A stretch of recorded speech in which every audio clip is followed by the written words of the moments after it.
the African-American market was not a big component, and perhaps still today is not a big component of motorsports.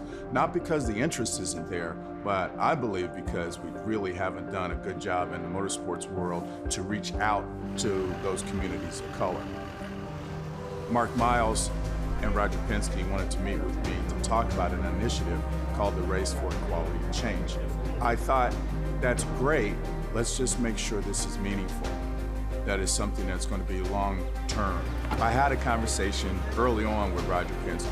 He said that he had a strong interest in seeing, more African American drivers. And I said, I think it'd be important to have a team. So Force Indy was born.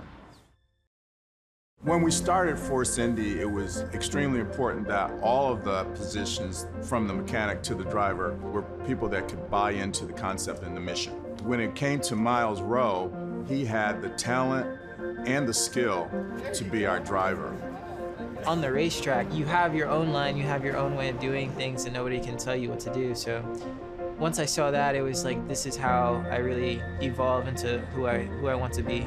For me, it took a minute because of financials and just how everything had to come together and what was right for me and my family. Got a call from Reid about doing some testing. It all fell into place because of the Race for Equality and Change and the interest in my skill to drive that and this team forward.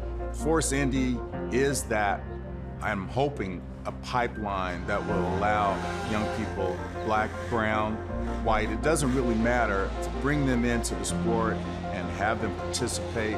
I just want to do my best to represent the team and the sport, and what does it mean to be a good, positive human being.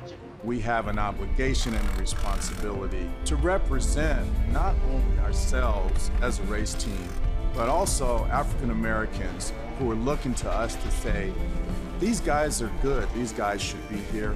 It's an exciting thing, but it's also an awesome thing. It's important to keep having influence in this industry of diversity, of change for this new generation coming up, because they're the future of the world and they need to have examples of good change. And it's also important to show, you could say, the old generation what was missing. This is the effort to make that happen. To be in a position to even attempt to try that is just a blessing.